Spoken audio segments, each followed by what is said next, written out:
खुलासा कर दिया और मुठभेड़ के बाद 4 बदमाशों को गिरफ्तार कर लिया है। आगरा की बहा पुलिस ने डबल मर्डर केस का खुलासा कर दिया और शातिर बदमाशों से पुलिस की मुठभेड़ हो गई। एक और संगीन वारदात को अंजाम देने के फिराक में थे शातिर बदमाश। सभी पर पूर्व में दर्ज है गंभीर धाराओं में मुकदमा। रेकी करके हत्या लूट की घटनाओं को देते थे अंजाम। बदमाशों से पुलिस ने तमंचे, 2 बाइक व अन्य सामान किया बरामद।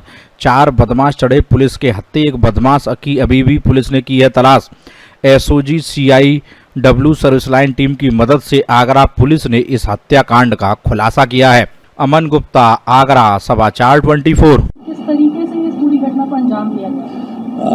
9/10 मार्च की रात्रि में थाना बहा क्षेत्र में एक उमेश नामक व्यापारी के यहाँ जो दुकान करते थे, उनके यहाँ एक लूटपाट की घटना हुई थी और उसमें उनकी पत्नी और उनकी लड़की की हत्या कर दी गई थी और बहुत ही सनसनीखेज घटना ये थी। मैं भी तत्काल रात्रि में मौके पर गया था और उसमें दरवाजे के जो उनका जीना उसमें बर्मे से छेद करके लकड़ी में और कुंडी खोल के नीचे लोग आए थे और उसके बाद ये घटना उन्होंने कारित की थी और छत के रास्ते ही वो वापस गए थे।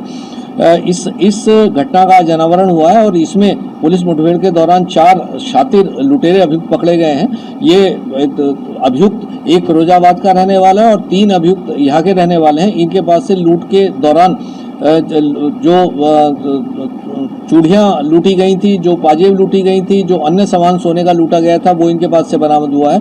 2 तमंचे, 2 मोटरसाइकिल और कारतूस इनके पास से बरामद हुए हैं और इनके द्वारा एक घटना डौकी क्षेत्र में बीती रात की जानी थी और जिसके बारे में मुखबिर की सूचना से पता था कि ये घटना करेंगे और इनकी मोडस ऑपरेंडी ये थी कि ये लगातार घूमते रहते थे और ऐसे घर को चिन्हित किया करते थे जिसके घर में पैसा भी हो और जिसमें वृद्ध व्यक्ति हो या महिलाएं हो, ताकि लूटपाट करने में आसानी हो। इनके द्वारा इस घटना के बारे में बताया गया कि इस घर को भी इन्होंने चिन्हित किया था और इस घर में इन्हें ये पता था कि इनका प्लॉट बिका है और उसमें अभी 25 लाख का प्लॉट बिका है और वो 25 लाख रुपए इनके पास रखे हैं।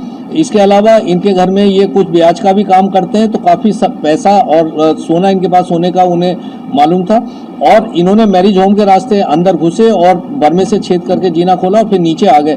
इन्होंने जो 2 महिलाएं घर में थी उन्हें इन्होंने नीचे निकाला, उनके साथ मारपीट की और उसके बाद इन्होंने उनका तकिए से उनका मुंह दबा लिया ताकि चिल्ला ना पाए और मारपीट करने लगे। इस दौरान उन महिलाओं की दम घुटने से मौत हो गई। एक बच्चा भी उस कमरे में था जो जाग गया और उसे इन्होंने कोने में खड़ा कर दिया। इसके उपरांत जब नीचे से खटपट हुई तो ये जान के कि नीचे कोई जाग गया, ऊपर आ जाएगा, ये वहाँ से भाग गए। केवल एक अलमारी ये खोल पाए थे और बाकी रुपया और सोना इनका बच गया था। एक अलमारी में जो इन्हें पैसा और सोना मिला था वो ये लूट के ले गए थे और बाकी सामान घर में पैसा बच गया था जो बाद में तलाशी के दौरान रिकवर हुआ था।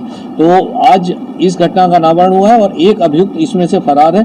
इनके 2-3 और साथी हैं जो विभिन्न घटनाओं में साथ रहे हैं और उनकी तलाश जारी है और उनको भी शीघ्र पकड़ा जाएगा। मोबाइल किस तरीके से इस्तेमाल करते थे? ये मोबाइल रास्ते में छीन लेते थे किसी का और उसके बाद 5-6 दिन उसका प्रयोग करते थे और उसके बाद उसे किसी नहर वगैरह में फेंक देते थे। दिल्ली में आम आदमी पार्टी